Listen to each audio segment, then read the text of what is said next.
ನಮ್ಮ ಐಡೆಂಟಿಟಿ ಅನ್ನೋದು ನಾವು ಎಲ್ಲಿ ಹುಟ್ಟಿದೀವಿ, ಯಾರಿಗೆ ಹುಟ್ಟಿದೀವಿ, ಯಾವ ಕುಟುಂಬದಲ್ಲಿ ಹುಟ್ಟಿದೀವಿ, ಯಾವ ಜಾಗದಲ್ಲಿ ಹುಟ್ಟಿದೀವಿ, ಯಾವ ವಂಶಕ್ಕೆ ಹುಟ್ಟಿದೀವಿ, ಇದ್ಯಾವುದರಿಂದನೂ ಡಿಸೈಡ್ ಆಗೋದಿಲ್ಲ.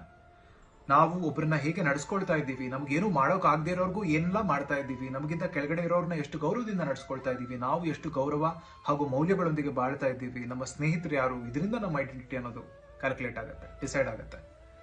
ತಾಯಿ ಗರ್ಭದಿಂದ ಹುಟ್ಟೋದ್ರಿಂದ ಹಿಡಿದು ಭೂಮಿ ತಾಯಿಯ ಗರ್ಭದೊಳಗೆ ಹೋಗೋವರೆಗೂ ನಾವ್ ಏನೇನೆಲ್ಲ ಮಾಡ್ಕೊಂಡ್ ಬರ್ತೀವಿ, ಇದು ನಮ್ಮ ಐಡೆಂಟಿಟಿ ಆಗುತ್ತೆ.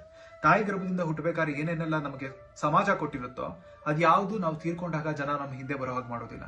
ಅದೇ ನಾವು ಹೋಗಬೇಕಾದ್ರೆ ಏನೆಲ್ಲ ತಗೊಂಡು ಹೋಗ್ತೀವಿ, ಏನೆಲ್ಲ ಸಂಪಾದನೆ ಮಾಡಿತ್ತು ಅದು ಮಾತ್ರ ಜನ ನಮ್ಮ ಹಿಂದೆ ಬಂದು ಕಣ್ಣೀರ್ ಹಾಕೋ ಹಾಗೆ ಮಾಡೋದು. ಒಬ್ಬ ಮನುಷ್ಯ ಗೆದ್ನ ಅಥವಾ ಸೋತ್ನ ಅನ್ನೋದು ಅಬ್ಬಾ ಹೋಗ್ಬಿಟ್ಟ, ಅಯ್ಯೋ ಹೋಗ್ಬಿಟ್ಟ ಅನ್ನೋದ್ರಿಂದ ಇರೋದು. ಅಬ್ಬಾ ಹೋಗ್ಬಿಟ್ಟ ಅಂತ ಯಾರು ಅನ್ಕೊಂಡ್ರೆ ನಾವು ಸೋತ್ ಹಾಗೆ, ಅಯ್ಯೋ ಹೋಗ್ಬಿಟ್ನಲ್ಲ ಅಂತ ಅನ್ಕೊಂಡ್ರೆ ನಾವು ಗೆದ್ದ ಹಾಗೆ. ನಮ್ಮ ಜೀವನ ಹೇಗೆ ನಡೆಯುತ್ತೆ, ಹೇಗಾಗತ್ತೆ ಅನ್ನೋದು ನಮ್ಮ ಕಿಚ್ಚು ಹೊಟ್ಟೆಲಿದೆಯೋ ಅಥವಾ ಎದೆಲಿದೆಯೋ ಅನ್ನೋದ್ರ ಮೇಲೆ ಡಿಸೈಡ್ ಆಗತ್ತೆ. ಎದೆಲಿ ಕಿಚ್ಚಿದ್ರೆ ಏನ್ ಬೇಕಾದ್ರೂ ಹೊತ್ತಿಸ್ಬೋದು.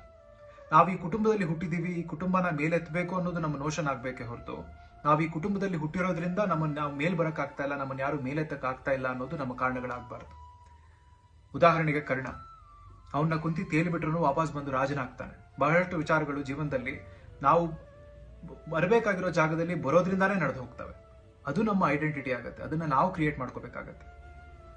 ಯೋಚನೆ ಮಾಡಿ.